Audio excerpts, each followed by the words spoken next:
ಬನ್ನಿ ಫ್ರೆಂಡ್ಸ್, ಇವತ್ತು ಗುಜರಾತಿ ಡಿಶ್ ಒಂದು ತೋರಿಸ್ಕೊಡ್ತಾ ಇದ್ದೀನಿ.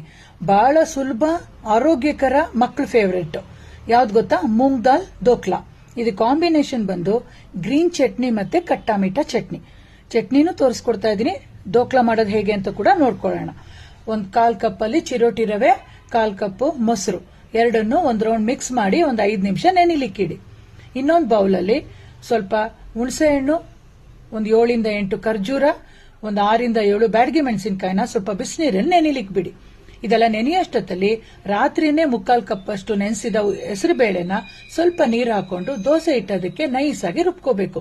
ರುಬ್ದಂತ ಹಿಟ್ಟನ್ನ ಒಂದು ಬೇಸನ್ಗೆ ಟ್ರಾನ್ಸ್ಫರ್ ಮಾಡಿ ನೆಂದಂತ ರವೆನ ಹಾಕಿ ರುಚಿಗೆ ತಕ್ಕಷ್ಟು ಉಪ್ಪು ಹಾಕಿ ಸಣ್ಣದಾಗಿ ಹೆಚ್ಚಂತ ಕೊತ್ತಂಬರಿ ಸೊಪ್ಪು, ಕ್ಯಾರೆಟ್, ಹಸಿಮೆಣಸಿನಕಾಯಿ, ಶುಂಠಿ, ತೆಂಗಿನಕಾಯಿ ತುರಿ ಎಲ್ಲ ಹಾಕಿ ಒಂದು ರೌಂಡ್ ಮಿಕ್ಸ್ ಮಾಡಿ ಒಂದು ಅರ್ಧ ಟೀ ಸ್ಪೂನ್ ಅಷ್ಟು ಅಡಿಗೆ ಸೋಡಾ, ಅದನ್ನ ಆಕ್ಟಿವೇಟ್ ಮಾಡಕ್ಕೆ ಅರ್ಧ ಹೋಳಷ್ಟು ನಿಂಬೆಹಣ್ಣು ರಸ ಹಾಕಿ ಒಂದು 2 ಟೀ ಸ್ಪೂನ್ ಆಯಿಲ್ ಹಾಕಿ ಒಂದು ರೌಂಡ್ ಮಿಕ್ಸ್ ಮಾಡಿ ಒಂದು ಪ್ಲೇಟ್ಗೆ ಎಣ್ಣೆ ಹಚ್ಚಿ ರೆಡಿ ಮಾಡಿ ಇಟ್ಕೊಂಡಂತ ಹಿಟ್ಟನ್ನ ಟ್ರಾನ್ಸ್ಫರ್ ಮಾಡಿ. ನೀವು ಅಡಿಗೆ ಸೋಡಾ ಹಾಕೋ ಬದಲು ಈನೋ ಸ್ಯಾಚೆಟ್ ಕೂಡ ಹಾಕೋಬಹುದು. ನೀವು ಇಡ್ಲಿ ಕುಕ್ಕರ್ ಅಲ್ಲಿ ಕೂಡ ದೋಕ್ಲಾ ರೆಡಿ ಮಾಡ್ಕೋಬಹುದು. ಬಟ್ ನಾನಿವತ್ತು ಬಾಣ್ಲೆಯಲ್ಲಿ ಸ್ವಲ್ಪ ನೀರು ಹಾಕಿ ಒಂದು ಸ್ಟ್ಯಾಂಡ್ ಇಟ್ಟು ಪ್ಲೇಟ್ನ ಇಟ್ಟು 20 ನಿಮಿಷ ಮುಚ್ಚಿಟ್ಟು ಬೇಯಿಸ್ತಾ ಇದ್ದೀನಿ.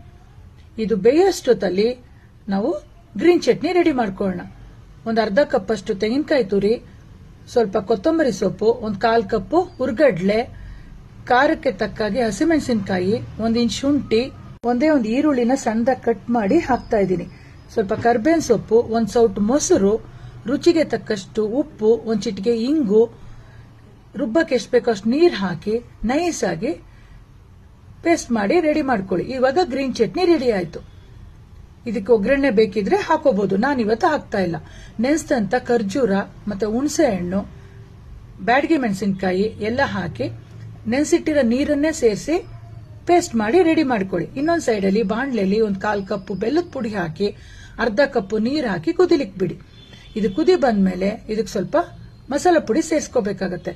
1 ಸ್ಪೂನು ಜೀರಿಗೆ ಪುಡಿ, 1 ಸ್ಪೂನು ಕರಿಮೆಣಸಿನ ಪುಡಿ, 1 ಸ್ಪೂನ್ ಧನಿಯಾ ಪುಡಿ, ಮತ್ತೆ ಚಾಟ್ ಮಸಾಲ ಮತ್ತೆ ಆಮ್ಚೂರ್ ಪುಡಿ ಕೂಡ ಸೇರಿಸ್ತಾ ಇದ್ದೀನಿ ನಾನು. ಮತ್ತೆ ಬ್ಲಾಕ್ ಸಾಲ್ಟ್ ಅಂತ ಸಿಗುತ್ತಲ್ಲ, ಅದು ಕೂಡ ಒಂದು 1/4 ಟೀ ಸ್ಪೂನ್ ಹಾಕಬೇಕು. ಎಲ್ಲ ಮಸಾಲ ಪೌಡರ್ಗಳನ್ನೆಲ್ಲ ಹಾಕಿದ್ರೆ ತುಂಬಾ ಟೇಸ್ಟ್ ಚೆನ್ನಾಗಿ ಬರುತ್ತೆ. ಮತ್ತೆ ರುಬ್ದಂತ ಪೇಸ್ಟ್ ಅನ್ನು ಹಾಕಿ ರುಚಿಗೆ ತಕ್ಕಷ್ಟು ಉಪ್ಪು ಹಾಕಿ ಒಂದು ಕುದಿ ಬಂದ್ಮೇಲೆ ಕಲರ್ಗೋಸ್ಕರ ಕಾಶ್ಮೀರಿ ಚಿಲ್ಲಿ ಪೌಡರ್ನ 1 ಟೀ ಸ್ಪೂನ್ ಸೇರಿಸ್ತಾ ಇದ್ದೀನಿ. ತುಂಬಾ ಚೆನ್ನಾಗಿ ಕಲರ್ ಮತ್ತೆ ಟೇಸ್ಟ್ ಎರಡೂ ಕೊಡುತ್ತೆ. ಈಗ ಒಂದು 10 ನಿಮಿಷದಲ್ಲೇ ಕಟ್ಟಾ ಮೀಠಾ ಚಟ್ನಿ ರೆಡಿ ಆಗಿದೆ. ಈಗ ಪಕ್ಕದಲ್ಲಿ ದೋಕ್ಲಾ ಇಟ್ಟಿದ್ವಲ್ಲ, ಅದು ಬೆಂದಿದ್ಯಾ ಅಂತ ನೋಡೋಣ. ಒಂದು ಫೋರ್ಕ್ ಇಟ್ಟು ನೋಡಿದಾಗ ಹಿಟ್ಟು ಆ ಫೋರ್ಕ್ಗೆ ಅಂಟಬಾರ್ದು, ಆವಾಗ ದೋಕ್ಲಾ ರೆಡಿ ಆಗಿದೆ ಅಂತ ಅರ್ಥ. ಇವಾಗ ಇದಕ್ಕೆ ಒಂದು ಒಗ್ಗರಣೆ ಕೊಡಬೇಕು. ಒಗ್ಗರಣೆ ಸೌಟಿಟ್ಟು 1 ಟೀ ಸ್ಪೂನ್ ಆಯಿಲ್ ಹಾಕಿ 1 ಟೀ ಸ್ಪೂನ್ ಸಾಸಿವೆ, ಚಿಲ್ಲಿ ಫ್ಲೇಕ್ಸ್, ನೀವು ಡೈರೆಕ್ಟ್ ಆಗಿ ಒಣಮೆಣಸಿನಕಾಯಿನೂ ಕೂಡ ಕಟ್ ಮಾಡಿ ಹಾಕ್ಬೋದು. ಸ್ವಲ್ಪ ನೀರು ಸೇರಿಸಿ ಒಗ್ಗರಣೆ ಕೊಟ್ರೆ ದೋಕ್ಲಾ ಸೂಪರ್ ಆಗಿ ರೆಡಿ ಆಗುತ್ತೆ. ಆ ನೀರೆಲ್ಲ ದೋಕ್ಲಾ ಎಳ್ಕೊಂಡು ಸಾಫ್ಟ್ ಆಗಿ ಸ್ಪಾಂಜಿ ಆಗಿ ತಿನ್ಲಿಕ್ಕೆ ತುಂಬಾ ಚೆನ್ನಾಗಿರುತ್ತೆ. ನೀವು ಸ್ಕ್ವೇರ್ ಆಗಾದ್ರೂ ಮಾಡ್ಬೋದು, ಎಲ್ಲ ಡೈಮಂಡ್ ಆಗಾದ್ರೂ ಕಟ್ ಮಾಡ್ಕೋಬಹುದು, ನಿಮ್ ಚಾಯ್ಸ್ ಅಲ್ಲಿ. ಒಂದು ಚೂರು ಅಂಟದೇ ಪ್ಲೇಟಿಂದ ನೀಟಾಗಿ ತೆಗಿಬಹುದು. ನಾನಿಲ್ಲಿ ಸ್ಕ್ವೇರ್ ಶೇಪ್ ಅಲ್ಲಿ ಕಟ್ ಮಾಡ್ತಾ ಇದ್ದೀನಿ. ನೋಡಿ ಎಷ್ಟು ಚೆನ್ನಾಗಿ ಪ್ಲೇಟಿಂದ ಹೊರಗೆ ತೆಗಿಬಹುದು. ನೋಡಿ ಎಷ್ಟು ಸ್ಮೂತ್ ಆಗಿ ಸ್ಪಾಂಜಿ ಆಗಿ ಬಂದಿದೆ.